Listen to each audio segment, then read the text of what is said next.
Hello friends, super magic રસોઈમાં મિત્રો હું આપનું સ્વાગત કરું છું। આજે હું કેપ્સિકમ બટેટાનું પંજાબી શાક એટલે કે ધાબા સ્ટાઇલ, રેસ્ટોરન્ટ સ્ટાઇલ એકદમ યુનિક અને ગ્રેવી વાળું શાક આપણે બનાવવા જઈ રહ્યા છીએ મિત્રો। તો તમે લાસ્ટ સુધી મારો વિડીયો જોજો અને તમને મારો વિડીયો ગમે તો લાઈક કરજો, શેર કરજો અને સબસ્ક્રાઇબ કરવાનું તો ભૂલતા જ નહીં। તો હવે એમના ઇન્ગ્રેડિયન્ટ પણ બતાવી દઉં। એમાં મેં મોટી સાઈઝના 2 બટેટા લીધા છે અને કેપ્સિકમ 2 મોટી સાઈઝના લીધા છે અને 3 ટમેટા છે મીડિયમ એવા, 3 કાંદા છે, 3 મરચા છે, 1 ઇંચ આદુનો ટુકડો છે, 7 થી 8 કળી લસણ છે અને ધાણા ભાજી છે મિત્રો। આટલા ઇન્ગ્રેડિયન્ટ આપણે જોશે। તો પહેલા તો આપણે આદુ મરચાની પેસ્ટ કરી લઈએ। એના માટે હું આ રીતે મરચાં ને આદુ સમારીને એની પેસ્ટ કરી લઉં છું। 1 ઇંચ અને આદુનો ટુકડો લઉં છું અને 3 મરચાં સમાર્યા છે અને એમાં 7 થી 8 કળી આપણે લસણ નાખશું અને હવે આની આપણે પેસ્ટ કરી લઈશું। તો આપણે આદુ લસણ અને મરચાંની પેસ્ટ કાઢી લઈએ એક બોલમાં। એ જ રીતે આપણે કાંદાની પણ પેસ્ટ કરી લઈએ। 3 મીડિયમ સાઈઝના મેં કાંદા લીધા છે, એને પણ સમારીને હું મિક્સર જારમાં નાખીને પેસ્ટ બનાવી લઉં છું। તો આપણી જો કાંદાની પણ પેસ્ટ એકદમ સરસ તૈયાર થઈ ગઈ છે। તમારે આને અંદર જો એકદમ જાજો ટાઈમ આમ બ્લેક થઈ જાય તો તમારે એક આઈસનો ટુકડો નાખી દેવાનો।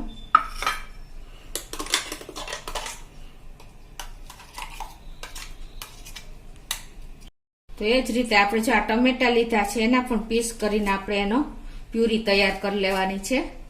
આ રીતે ટમેટા પણ સમારાઈ ગયા છે પણ એની પણ હું મિક્સર જારમાં નાખીને પ્યુરી કરી લઉં છું।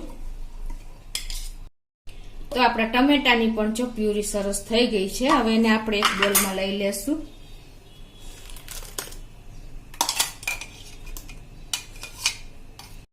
તો હવે આ પેસ્ટ અને પ્યુરી આપણા તૈયાર થઈ ગયા છે। હવે આ બટેટા મેં મોટી સાઈઝના લીધા, એને પણ પીલ કરી લીધા છે। તો એને આપણે આ રીતે એને કટિંગ કરવાના છે ચિપ્સની ફોર્મમાં। આ રીતે તમારે એકદમ આપણે જે બટેટાની ચિપ્સ કરીએ છીએ ને એ ફોર્મમાં જ આપણે એને કટિંગ કરવાના છે। એના માટે તમારે શું કરવાનું છે, આ રીતે આપણે બટેટું હોય ને એ રીતે આ સ્લાઇસ કરી લેવાની। તમને બિગનર્સ હોય છે અને એ લોકોને ખબર નથી હોતી કેમ આપણે ચિપ્સ કરીએ ને, તો જો આ રીતે તમારે એને સમારી લેવાના છે એટલે એકદમ આપણે જો બટેટાની ચિપ્સ જે કરી છે ને એ રીતે જ આપણે તૈયાર થઈ જશે। તો આ રીતે હું બટેટા સમારી લઉં છું।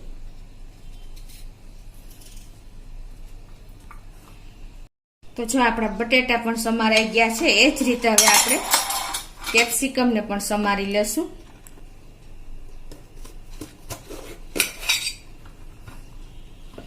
આ રીતે આપણે ડાઈસ ફોર્મમાં જ સમારશું।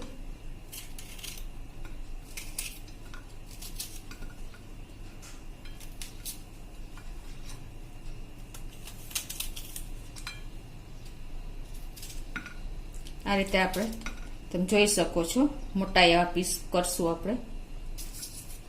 તો આ રીતે હું બધા કેપ્સિકમ પણ સમારી લઉં છું। તો આ રીતે આપણે ડાઈસ ફોર્મમાં બધા કેપ્સિકમ સમારી લીધા છે। તમે તમારી ચોઈસ પ્રમાણે કેપ્સિકમ અને બટેટાની ક્વોન્ટિટીમાં વધઘટ કરી શકો છો। જે ફ્લેવર તમને વધારે ભાવતી હોય એ તમે વધારે એડ કરી શકો છો। તો હવે આ બાજુ આપણે ગેસ ઓન કરીને પેનમાં તેલ મૂકશું આપણે ગ્રેવી માટેનું। 3 ટેબલ સ્પૂન જેવું હું અત્યારે તેલ મૂકું છું।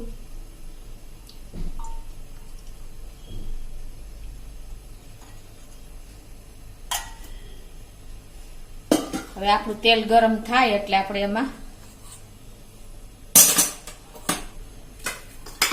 આગળની પ્રોસીજર કરશું।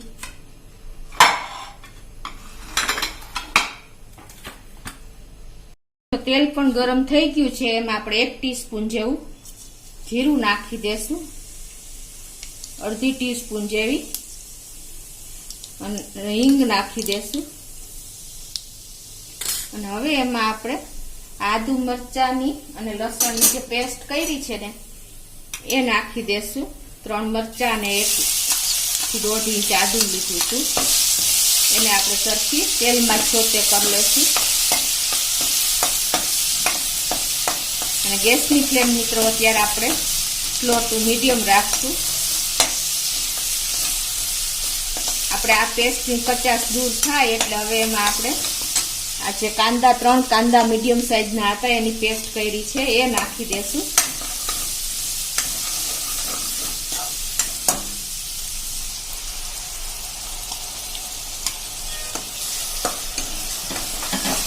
એને પણ આપણે એકદમ સરસ એની કચાશ દૂર થાય ત્યાં સુધી તેલમાં સાંતળી લેશું.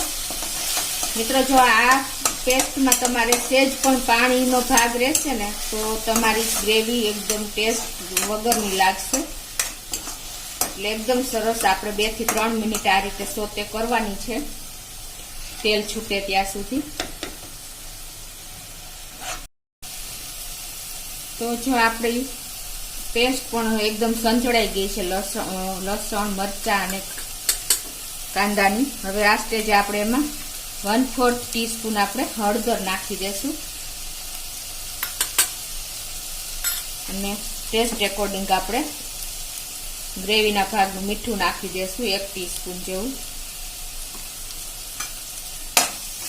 અને એને આપણે બધું મિક્સ કરી લેશું. તમે જોઈ શકો છો આપણી આ ગ્રેવી એકદમ સરસ તેલમાં સોતે થઈ ગઈ છે. તો હવે આ સ્ટેજે આપણે એમાં જે 3 ટમેટાની આપણે પ્યુરી કરી છે ને એ જ આપણે નાખી દેશું.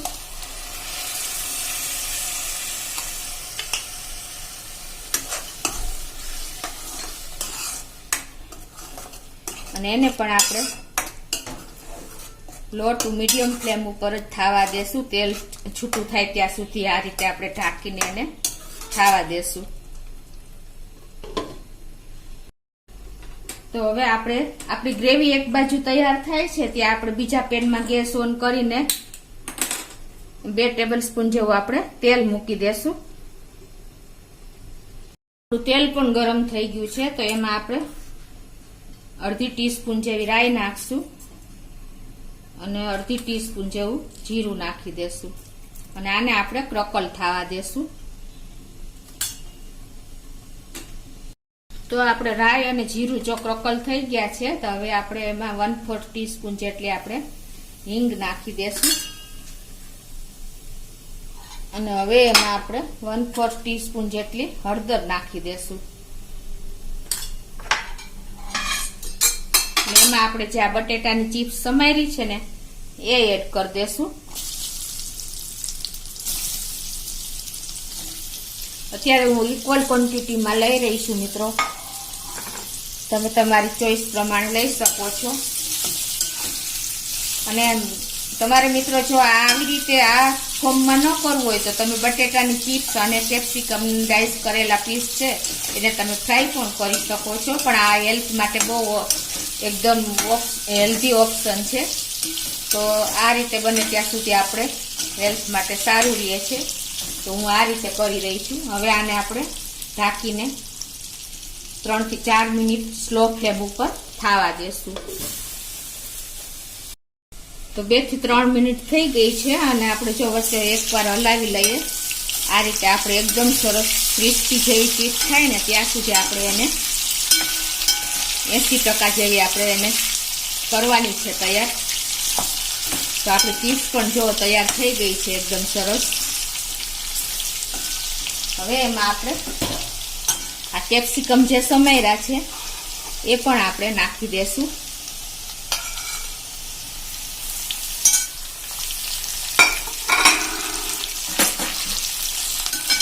એને આપણે આ રીતે મિક્સ કરી લેશું.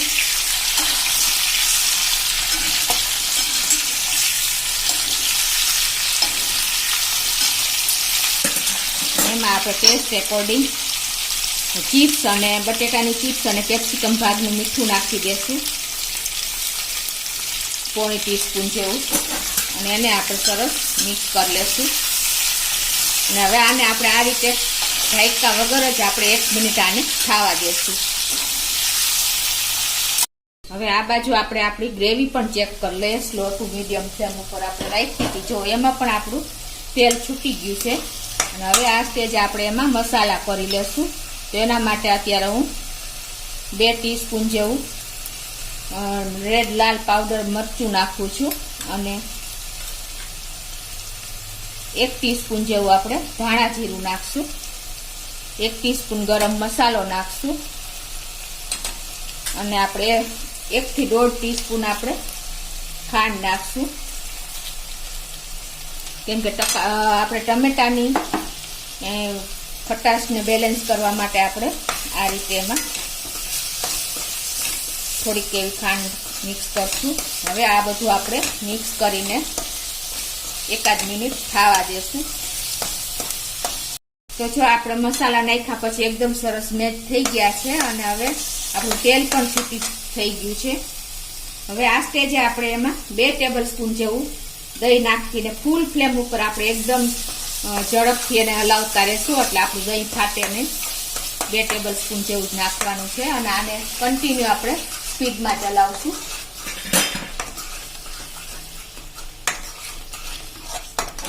ગેસની ફ્લેમ મિત્રો અત્યારે આપણે ફૂલ જ રાખવાની છે. જો તમે સ્પીડ થોડી ધીમી પાડશો તો તમારું દહીં ફાટી જશે અને તમારો આખો ગ્રેવીનો લુક અને ટેસ્ટ બંને બદલી જશે મિત્રો. એટલે ખાસ તમે આ નોટ કરજો.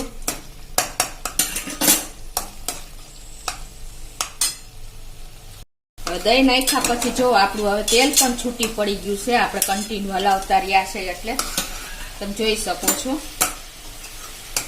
અને આ બાજુ આપણા કેપ્સિકમ અને બટેટાની ચિપ્સ પણ તૈયાર થઈ ગઈ છે. તો હવે આપણે એ ગેસ પણ બંધ કરી દેશું અને હવે આપણે આ તેલ છૂટું પડી ગયું છે એમાં જ આપણે આ બધું મિક્સ કરી દેશું.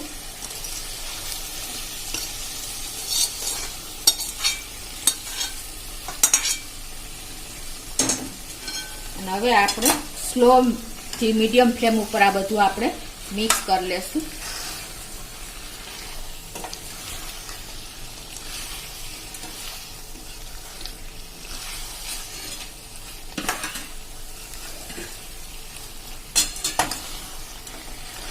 મિત્રો આ શાક એકદમ યુનિક અને એકદમ ટેસ્ટી એવું તૈયાર થાય છે.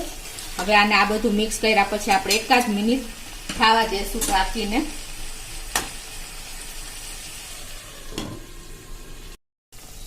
તો મિત્રો જો 1 મિનિટ થઈ ગઈ છે અને આપણું શાક જુઓ તમે એકદમ સરસ તૈયાર થઈ ગયું છે. તેલ પણ એનું સરસ ઉપર આવી ગયું છે ને એકદમ પંજાબી ઢાબા સ્ટાઇલ રેસ્ટોરન્ટમાં આ જ રીતે મિત્રો આ શાક બનાવે છે અને બાળકો કે મોટા હોશે ખાશે મિત્રો. હવે આ લાસ્ટ સ્ટેજમાં આપણે કિચન કિંગ મસાલો 1 ટીસ્પૂન જેવો આપણે નાખી દેશું અને કસૂરી મેથી 1 ટીસ્પૂન જેવી આપણે હાથેથી સેજ ક્રશ કરીને નાખી દેશું. હવે આ બધું આપણે મિક્સ કરી લેશું.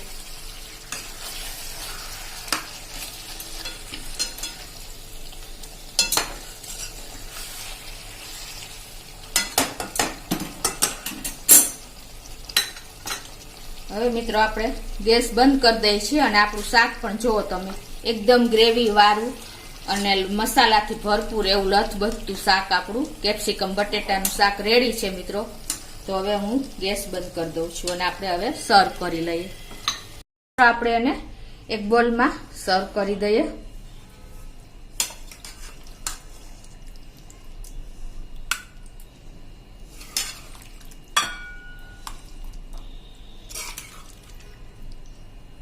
મિત્રો આ શાક ખાતા પણ ટાઈમ નથી લાગતો અને એની ટાઈમ તમે ડિનરમાં કે લંચમાં તમે એને એન્જોય કરી શકો છો. એટલું ટેસ્ટી અને પંજાબી સ્ટાઇલ આપણું કેપ્સિકમ બટેટાનું શાક તૈયાર છે મિત્રો.